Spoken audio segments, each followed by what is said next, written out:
And that's what we're talking about is he actually got stopped for pulling up to a red light, and the police officer said that he was too far over the line. No, she said he was a little bit over the white line at the intersection. A little bit over the line, what she said. And the car next to him was also over the line. They were at the same exact place. But it was he and another young black man in the car together. She had already ran his plates, I'm sure. I already saw everything, but it was two black men in the car together. He was not speeding. He was not smoking. He was not drinking. She pulled him over because he was over the line, over the line a little bit. That's what she said, over the intersection line a little bit. And he was like, look, the car next to me is just the same thing. He was like, okay.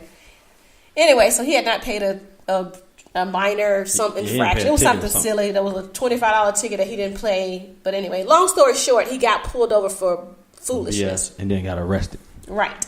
So, and it was minor. It was very minimal. It was for drinking in the park or something. Okay, he's 21. You know, he yelled. We cussed. Well, I cussed.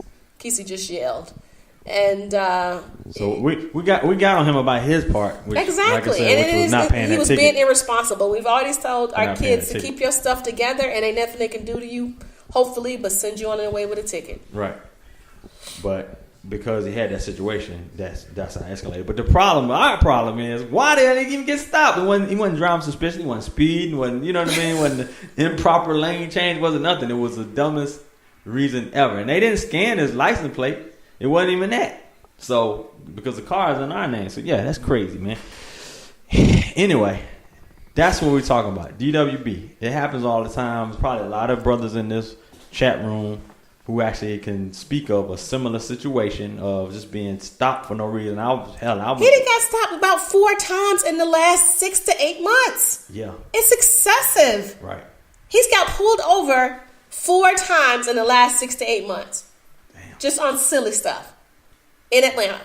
In Metro Atlanta, this 21-year-old has got stopped 4 times in the last 6 months. Just looking.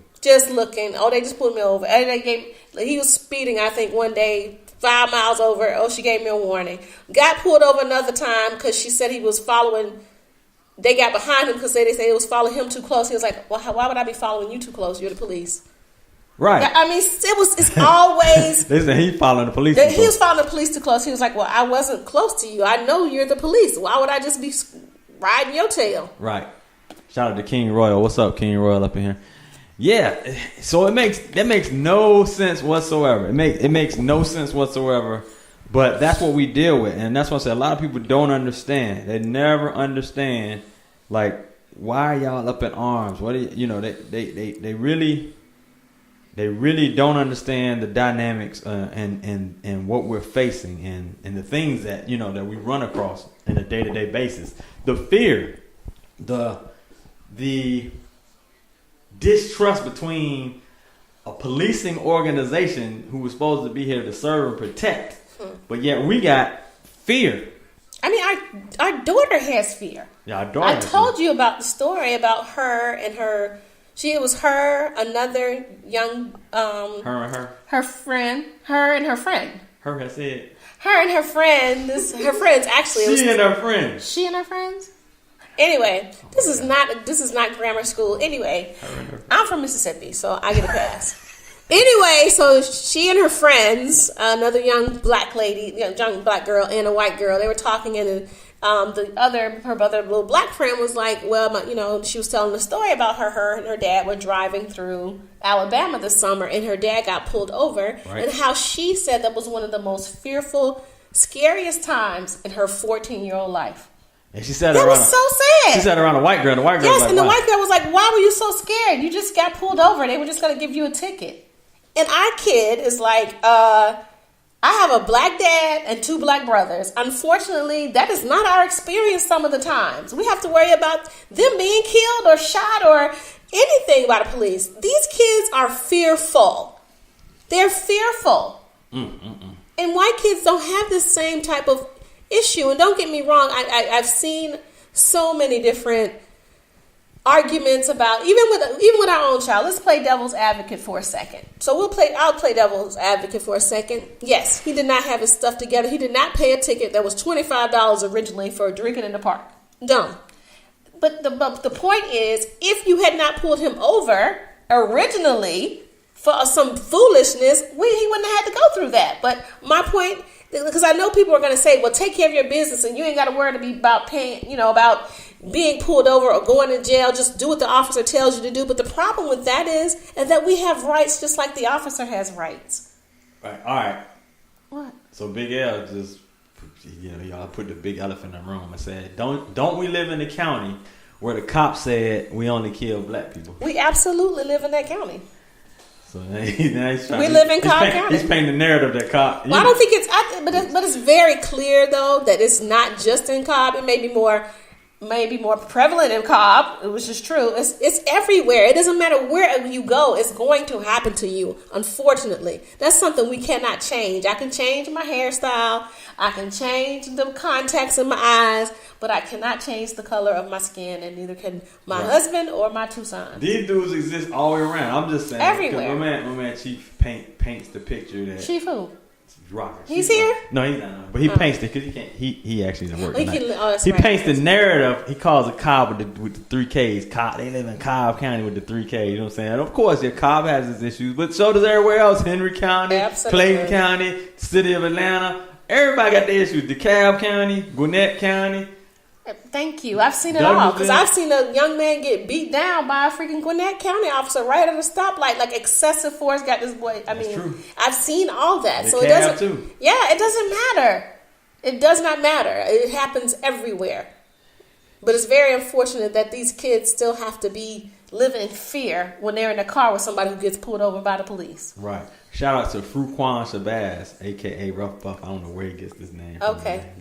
What's up, Rough? I'd rather say Rough than Fruquan and Shabazz and Fruquan Shabazz. Man, he feeling real militant this week. You know what I'm saying? Assalamu alaikum, brother. Yeah, that too. I like a bean pie if you got some. I'm just saying, bro. I know, Anyway,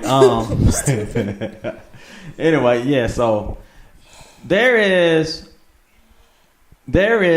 a crazy Fruquan saying, Angela's on. What did you do wrong, Kysii? I did nothing wrong. We having a good show. We had a lot of stuff to tackle tonight, man. We had a lot of topics to tackle.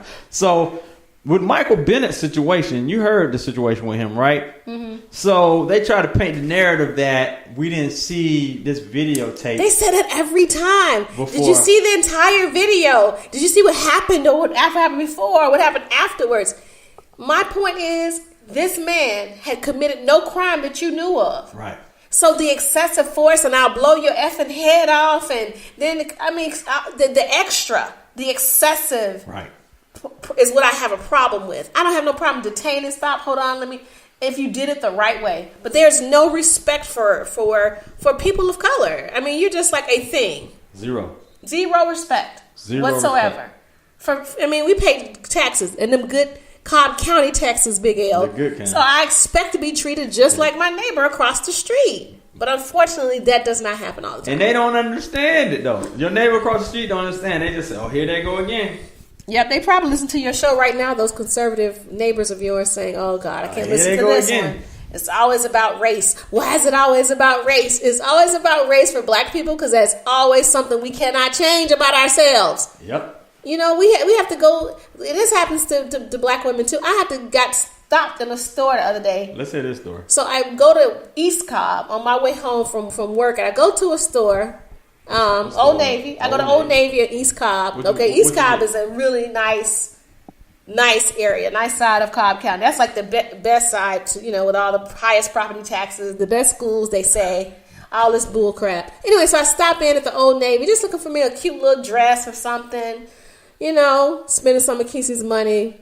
And so I go in, buy my little stuff on clearance, walk out. It was like 3 little items, and they were like $7, $8, a little bit of stuff. So I walk out the door, and the sensor goes off. So I was like, okay, I feel the bag, look in the bag. I don't see anything, so I take it back to the register. Hold on, pause this story for a sec, babe. Yes. I'm sorry. I have to get this out right quick because it's making my eyes water. Thank you. Okay. Big Al had made a comment and said, Buff was asking about you, and Big Al said, Angela only spelling cuss words out, rough Buff. She doing better with her life.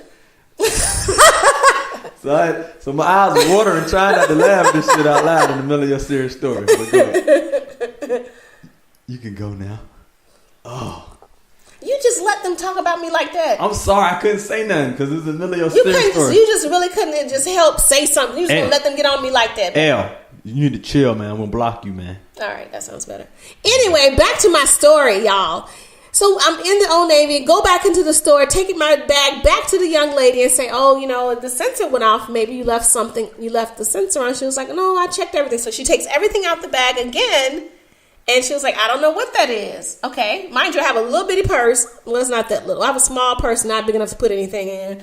And this bag that she took everything out, scanned it over the thing. She was like, I don't know what that is, but don't worry about it. I was like, okay. Go back out the door.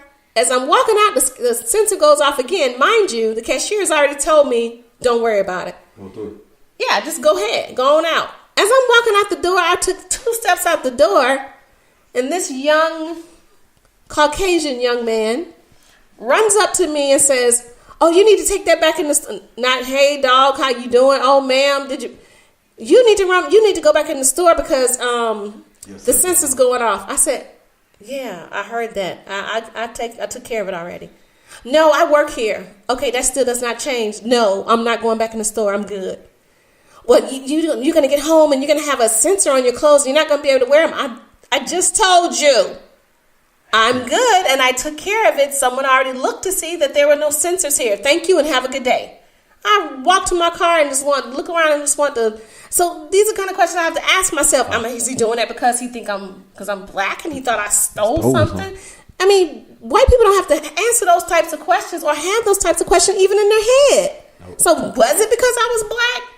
And I didn't have on a lot of makeup that day, so maybe I wasn't lying or have on, I don't know. We have to question ourselves about these motives and why people do the things they do to us, right? Or treat us a certain kind of way when other groups and ethnicities don't have to do that as much. That is true. You think it was because I was black? Yes. Because had you been an older white lady, it wouldn't have happened that same way. I'm not no older black lady, so why the heck I got to be an older white lady? I said, had you been an older white lady, see, you over there tripping. Had you been an older white lady coming... Well, you act like you comparing apples to apples or apples and oranges. That is not what I said. I'm saying that those are the most trusted in their eyes, friendly people that are non... That's true. They're non-threatening. Is an older white lady. Or maybe even a conservative ass man with a damn white man with a town or some shit. I don't know what they're less threatening. But that's the whole point is have somebody with a hoodie. I got some dang heels. Have somebody with and a hoodie. Some tight jeans. Somebody with a hoodie. Somebody with dreads. Somebody, you know what I'm saying? It's certain things, the stereotypes that they put in their heads. You know what I'm saying? And for some reason, we're on the other side of the stereotypes. Maybe it was the natural hair. They thought I was militant, maybe. Hey, lemonade over there. You know what I'm saying? Formation, setting up the formation over there. So let's talk about that now. And then I just brought that up. So from what I hear, America loved Beyonce at one point in time. But post formation, she's not such a great topic anymore, right? She's not the same beloved pop star that she once was. I mean, to her true fans, she still is. But to those other people who like Beyonce, right? No. They find ways to get off the... Yeah, and you know what? It was really weird to me that now that she is actually speaking her, using her voice for, the atrocities and things that are happening to people of color. Yeah. It's become, she's not as popular. Our son said the other day, he was like, his people at his job don't like Beyonce. They like R. Kelly. The white folks said that? Yes! Yeah, what? So they don't like Beyonce no more. They like R. Kelly. So you like a pedophile. That's funny. So when they talk about black artists, I guess, who they like, they say they like R. Kelly. Okay. That's crazy. What up, King Royal? Yeah. You're talking about Beyonce and Lemonade. What do you think? First off, I mean... Up to this 444 album, you know what I'm saying? I thought they were a little bit off their rocker, you know what I'm saying, for a moment. And before, and that last album that she did. So they both got kind of conscious. Off their rocker? What that mean? I felt that they were in their own world. You thought they were out of touch. Out of touch, that's the word. Out of touch and what's the word? Not woke. and basically doing their thing. You know what I'm saying? Basically, however it is, whoever it hurt, whatever it was. So living their rich life.